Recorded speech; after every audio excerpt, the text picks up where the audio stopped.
자, 오늘부터는 갈라디아서 말씀을 시리즈로 6번 나누게 될 것입니다. 여러분, 갈라디아서 하면 작은 로마서로 불립니다. 우리가 그동안 로마서를 쭉 왔죠. 왜 작은 로마서로 불리냐면 믿음으로 구원받는 거지 인간의 행위나 율법으로 구원받는 게 아니야 라는 교리적인 강조점이 믿음에 있기 때문인 공통점이에요.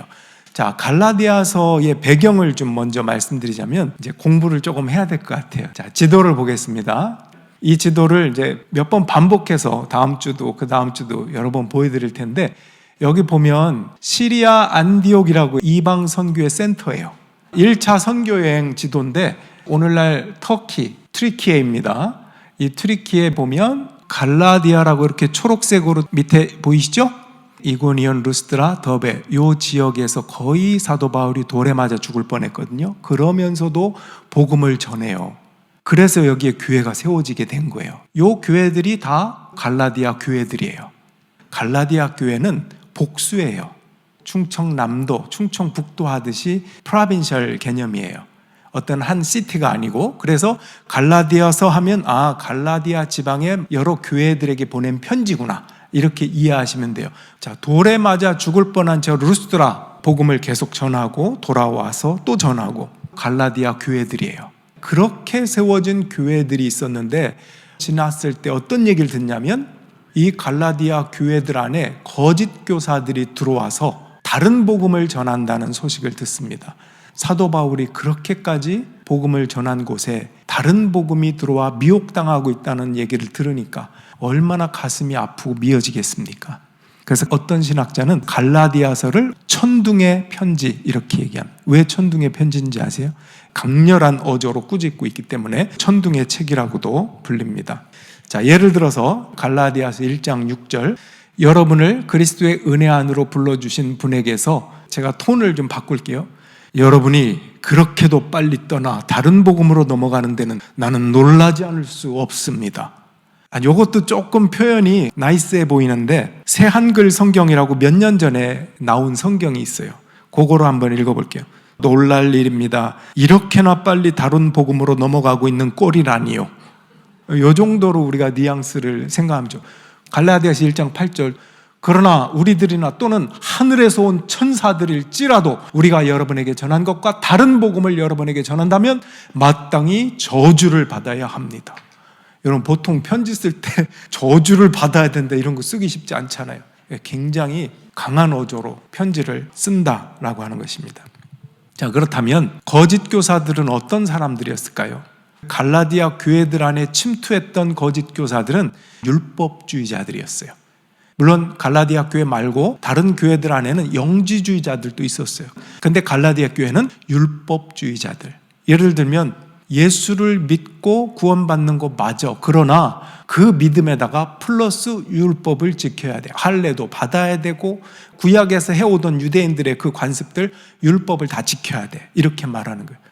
예수를 믿긴 하지만 율법도 지켜야 된다. 믹스업된 거예요. 그러니까 예수 플러스 알파 이렇게 된 거예요. 이게 다른 복음이다 말하는 거예요. 기독교의 진리의 가르침은 뭐죠? 예수면 족하다 이거예요. 예수로만 구원받는다. 그분을 믿는 믿음으로만 구원받는다. 그러면서 바울은 자신의 예를 들어요. 거짓 교사들이 율법을 지켜야 구원받는다, 할례를 받아야 된다고 하니까 자기의 예를 들어요. 그래, 나도 그랬었어. 과거에 예수님을 만나기 전까지는 나도 율법이 구원을 주는 줄 알고 그 일에 얼마나 열성이었는지 아니? 그게 갈라디아서 1장 13절 14절입니다. 내가 전에 유대교회에 있을 적에 한 행위가 어떠하였는가를 여러분이 이미 들은 줄 압니다. 나는 하나님의 교회를 몹시 박해하였고 또 아주 없애버리려고 하였습니다. 나는 내 동족 가운데서 나와 나이가 같은 또래의 많은 사람보다 유대교 신앙에 앞서 있었으며 내 조상들의 전통을 지키는 일에도 훨씬 더 열성이었습니다. 자기의 과거를 고백해요. 나 어땠는지 알지? 나 믿는 사람 잡아서 옥에 가두고 교회를 박해했던 사람이야. 그 일에 있어서 누구보다도 열성이 있고 유대교 신앙에 앞서 있던 사람이야. 여러분, 우리는 뭔가 예수님 한 분으로 족합니다 라는 것 없이 예수님 플러스 뭔가 열심, 그런 게 있다면 여전히 남과 비교하면서 만족감을 얻기도 하고 열등감을 얻기도 하고 남을 정죄하기도 하고, 그게 다른 복음이라는 것입니다. 사도 바울이 자기가 그랬대요. 또래 많은 사람보다, 누구보다 더 나는 말은 늘 비교해요. 나는 자유함 없이 율법에 묶여서, 죄의 사슬에 묶여서 살아온 사람이다 고백하는 것입니다. 끝에 줄에 내 조상들의 전통이라고 있죠. 조상들의 전통을 일반적으로 장로들의 유전이라고 말하기도 해요. 율법이다 그러면 십계명도 있고 좋은 거잖아요. 근데 하나님이 주신 그 율법을 어떻게 사람을 얽어매는 쪽으로 사용하게 되었는가? 사람의 유전이, 전통이 들어가면서부터요. 의도는 좋았어요. 하나님이 우리에게 주신 이 십계명과 이 율법들을 어떻게 하면 잘 지킬 수 있을까? 모든 상황에 대입해서 딱딱 맞는 규례들이 있을 거야. 오늘날도 그래요. 안식일을 거룩하게 지켜라 그래서 오늘날 유대인들도 그런데요.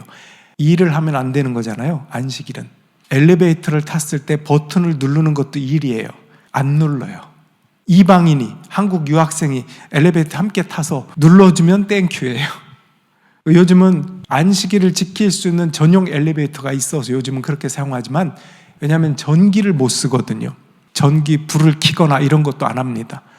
금요일 저녁부터 토요일 저녁까지가 안식일이거든요. 그때는 일하지 않는 거예요. 장로들의 유전이라고 하는 것이 할라카, 미드라시, 미시나, 게마라, 아주 여러 형태로 율법을 한 10배나 더 되게 만들어서 이걸 어떻게 각 상황마다 지키면 좋을까? 물론 선의예요. 우리는 하나님의 자녀로서 정체성이 있으려면 이럴 땐 이렇게 행동해야 돼.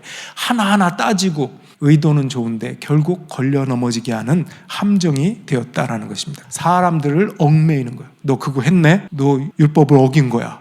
이렇게 정죄하면서. 그러니 예수님이 볼 때, 예수님 시대에도 그랬으니까 얼마나 책망을 하고 바리새인들에게 회칠한 무덤과 같다. 그게 정말 하나님을 섬기는 거냐 하면서 꾸중을 했던, 우리 엄마 아빠들도 자녀들에게 때로 그럴 때 있잖아요. 정말 사랑으로 대하는 것, 그 본질을 떠나서 뭐 어떤 순간에 뭐 안 했다는 것 하나 붙잡고 그 아이의 영혼을 죽이는 말로 저주하고 퍼붓고, 이게 다 율법주의예요. 그렇게 하면 안 된다. 뭐가 중요한 것이고 본질이냐? 우리는 크리스찬으로서 예수 그리스도의 죽음, 우리를 위하여 살리신 그분의 생명, 그것을 믿고 받아들이는 것이 믿음이지, 거기에 플러스 율법주의, 이래야 돼 저래야 돼. 갈라디아 교회에 그런 거짓 교사들이 슬쩍 들어와서 사도 바울이 전한 복음에다가 플러스 율법도 지켜야 돼. 그러니 사도 바울이 얼마나 가슴이 아프겠습니까? 사도 바울은 이렇게 나도 과거에 그랬다라고 말합니다. 예수 믿는 사람들을 핍박했던 사람이었습니다. 그가 변했다는 거예요. 예수를 만난 후에 어떻게 변했냐면, 빌립보서 3장 8절로 9절을 제가 읽어볼게요. 내 주 예수 그리스도를 아는 지식이 가장 고상하기 때문이라. 내가 그를 위하여 모든 것을 잃어버리고 배설물로 여김은 그리스도를 얻고 그 안에서 발견되려 함이니, 내가 가진 의는 율법에서 난 것이 아니요 오직 그리스도를 믿음으로 말미암은 것이니 곧 믿음으로 하나님께로부터 난 의라. 율법이 아니라 믿음이다. 예수 그리스도, 그분을 얻기 위하여 내 모든 것, 지식, 율법, 모든 것을 다 배설물처럼 여겼다. 지금 그 얘기를 하는 거예요. 실제로 다 쓸데없다 이런 뜻은 아니고, 그것이 배설물일 만큼 예수만이 중요하다라는 것을 저렇게 표현한 것입니다. 예수님이면 충분하다. 여러분, 가끔 어거스틴 얘기를 하는데 어거스틴이 이런 말 합니다. 우리는 하나님 안에 쉼을 얻기 전까지는 참된 안식이 없습니다. 우리는 과거를 해결하지 못하고 현재는 패배 중이고 우리는 미래는 두려워합니다. 왜 쉼이 없냐 하면 과거의 상처와 죄책감을 복음이 아닌 노력으로 이겨내려고 하기 때문에 그래요. 현재의 무너짐과 패배감을 율법주의로 스스로 얽매이기 때문에 그렇습니다. 미래의 두려움을 하나님의 은혜보다는 나의 노력과 내 공로로 뭔가 해보려고 하기 때문에 계속 불안할 수밖에 없습니다. 어거스틴의 말은 결국 하나님 안에 쉼을 얻어야 우리의 과거와 현재와 미래와 모든 것이 그 진리 안에서 안식을 얻을 수 있다. 예수님도 그러셨죠? 수고하고 무거운 짐진 자들아 다 내게로 오라. 내가 너희를 쉬게 하리라. 다른 복음은 쉼을 주지 못합니다. 안식을 주지 못하는 것이 다른 복음입니다. 인간이 만들어낸 조건, 아까 말했던 장로의 유전들, 율법주의, 전통 이런 것으로는 안식을 얻을 수 없고 오직 믿음으로 구원을 얻는 예수 그리스도 그분 한 분이면 족하다. 여러분 여기까지 잘 따라오셨나요? 너무나 중요하니까 제가 더 말씀으로 한 번 더 강조하겠습니다. 요한복음 8장 32절 너희는 진리를 알게 될 것이며 진리가 너희를 자유롭게 할 것이다. 뭐가 자유롭게 한다고요? 진리가. 그럼 진리는 뭘까요? 바로 밑에 답이 있어요. 아들이 너희를 자유롭게 하면 너희는 참으로 자유롭게 될 것이다. 누가 자유롭게 한다고요? 아들이 자유롭게 한대요. 그럼 진리는 뭐예요? 아들이에요. 진리하면 뭔가 사상이나 어떤 이론이나 이데올로기와 같은 이런 게 아니라 진리는 나다. 예수 그리스도, 내가 진리다. 나 외에 다른 거 없다. 또 다른 말로 나로 족하다. 구약시대 이미 다윗이 뭐라 그랬죠? 여호와는 나의 목자시니 내가 부족함이 없으리로다. 그 부분을 우리가 분명히 해야 한다. 그것이 분명하지 않으면 언제나 우리는 신앙의 이름은 갖고 있지만 참된 안식을, 쉼을 얻을 수가 없다. 그리고 나 자신과 남을 정죄하는 것을 멈출 수가 없다. 은혜의 복음을 붙들어야 된다. 그것입니다. 자, 정리해보면 다른 복음의 첫 번째 유형은 아까 조금 얘기하다가 말았어요. 앞으로 얘기할 기회가 있어서. 첫 번째는 뭐냐면 천사들이 전한다 할지라도 저주를 받을 거다 한 부분에 힌트가 있어요. 천사들, 영적인 존재, 내가 어떤 체험이 있어, 신앙적인 이런 뭔가 신비로운 체험이 있다 할지라도 예수만 높여드리는 게 아니라 예수를 높여드린 척하면서 내가 이런 신령한 경험과 체험이 있다라고 자기를 높여주는 순간 그것은 다른 복음이 되는 거예요. 두 번째로 율법주의입니다. 사람의 뜻으로 세부적인 것들을 다 하나씩 만들어서 그거를 다 그물로 쳐놓고 걸리나 안 걸리나 자기도 매일 걸리면서 나는 안 걸리는 것처럼 심판자의 제3자의 입장에서 남을 심판하는 거예요. 걸리면 화를 내고 이런 것들이 예수의 복음 외에 다른 복음이다 라고 말하는 것입니다. 이 거짓 교사들이 그러고 다녔다는 거예요. 야, 너 예수 믿는다고? 할례 받았어 안 받았어? 이방인들이지만 할례 받아야 돼. 그래야 구원받아. 이렇게 된 거예요. 너 착한 일 했어 안 했어? 어느 노인이 인생을 살다가 하나님 앞에 갈 때가 됐어요. 목사님이 와서 이제 기도를 해줍니다. 교회를 열심히 다닌 것도 아니지만 그래도 마지막은 또 목사님을 생각이 났는지 불렀어요. 이런 얘기를 합니다. 목사님, 나는 하나님 앞에 갈 준비가 됐습니다. 내가 착하게 살려고 노력했기 때문에 아시죠? 이렇게 얘기합니다. 그랬더니 목사님이 조용히 말합니다. 천국은 착한 사람이 가는 곳이 아니에요. 용서받은 사람이 가는 곳입니다. 알 듯 모를 듯한 그 말에 시간이 지나면서 이 노인이 그렇구나. 내가 착하게 살려고 오히려 그 착함이 내가 만들어 놓은 내 기준의 착함으로 나와 남을 충족하려고 애쓰고 발버둥치는 그러나 결국 안 된다는 거 알면서도 그거 명분으로 붙잡고 지금까지 버텼던 이 인생이 아무것도 아니구나. 그냥 나를 내려놓고 하나님 나는 죄인이라고 나를 내려놓고 그분을 붙잡고 그 진리를 붙잡고 살 걸. 용서받은 죄인이라는 것 속에서 그렇게 살아가는 것이 내가 내 주변에 맡겨진 사람들을 진정으로 사랑할 수 있는 삶이었는데 후회하는 눈물을 그제서야 흘렸다는 이야기가 있습니다. 여러분, 다른 복음은 다양할 수 있어요. 오늘은 율법주의에 대해서 말씀을 드렸습니다. 복음은 예수님 플러스 무엇이 아니라 복음은 그냥 예수입니다. 아들입니다.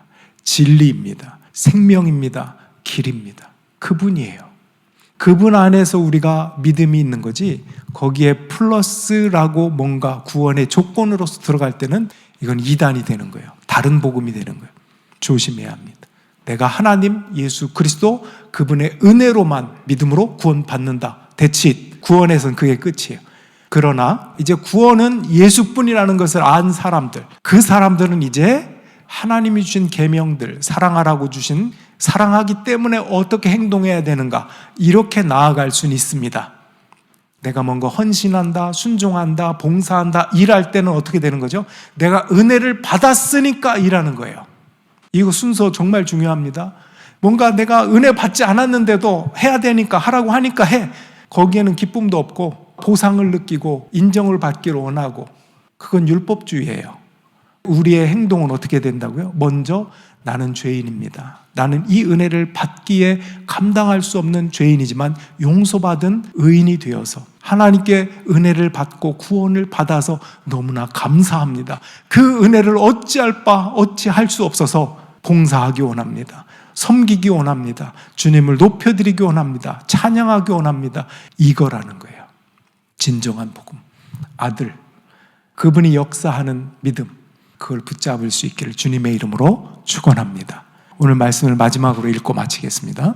예수 그리스도께서는 하나님 우리 아버지의 뜻을 따라 우리를 이 악한 세대에서 건져주시려고 우리의 죄를 대속하기 위하여 자기 몸을 바치셨습니다. 하나님께 영광이 영원 무궁하도록 있기를 빕니다. 아멘. 이게 전부라는 거예요. 그분, 그 진리를 붙잡 진정한 사랑으로 이 땅에서 살 수 있다. 마지막에 후회하지 않는 여러분에게 맡겨주신 사람들과 함께 하나님 나라를 이뤄갈 수 있는, 그리스도를 붙잡고 믿음 생활을 해나갈 수 있는 저와 여러분들의 인생이 되기를 주님의 이름으로 축원합니다.